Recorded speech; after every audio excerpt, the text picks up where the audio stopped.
What's good, everybody? It's your boy T Chakra. I was coming on today to make a video about not punishing yourself for listening to your intuition. And I kind of got this revelation, I guess, yesterday, or a mixture of yesterday and today, of thinking about certain actions that I took that, like, it's like that part of you, like, maybe, like, before you awaken, and you just really have, like, developed your third eye to a large degree that, like, it's like, like, from the outside looking in, that perspective that you still may carry, it may be like, that might have been kind of a wild action looking from the outside in from a person who's not moving from a spiritually conscious perspective, you know. Uh, an example I would use, because I feel like it's most common in like the collective today, is just cutting people off. Cause you gotta be looking in and you be like, you look, like, cause I actually understand it and it's crazy. Cause like I can put myself in that person's shoes. Cause like there was a time when I was like, not saying nobody did this to me when I was necessarily not awakened, but it's just like, damn, that is kind of crazy though. Like you really just, like you really did just, you know what I'm saying? Like cut somebody off or like, and it don't even be on no like. That was thing is like when we do these things, it don't even really be with no like energy of like fuck you behind it. You know what I'm saying? Like it's just more of an energy of. I mean, it's just my intuition. I gotta listen to it. Like we like live and die by it. You know what I'm saying? Like it's just removing ourselves to focus on what we need to focus on. And like one thing that I think about when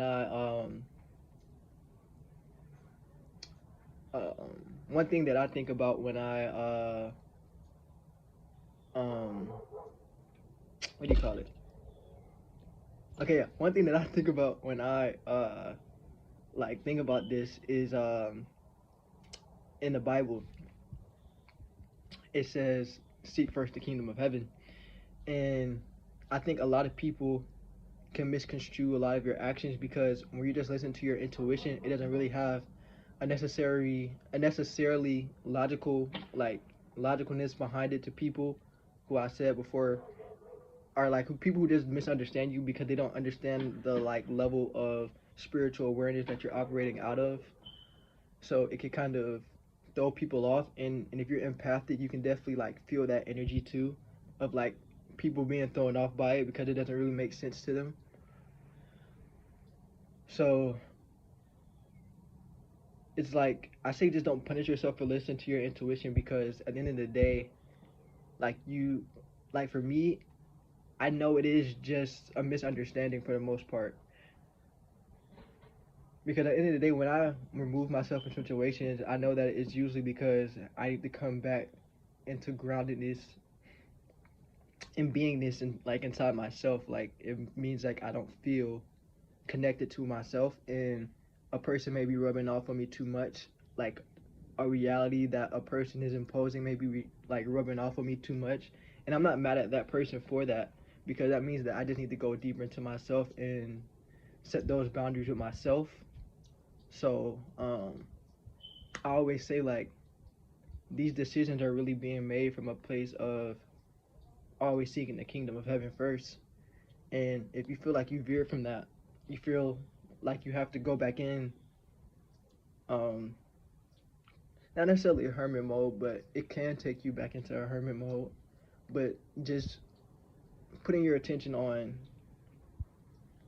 focusing your attention on,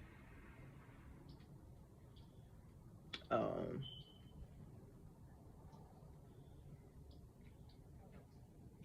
focusing your attention on the kingdom of heaven. So whatever that is for you at the moment, at that moment in time.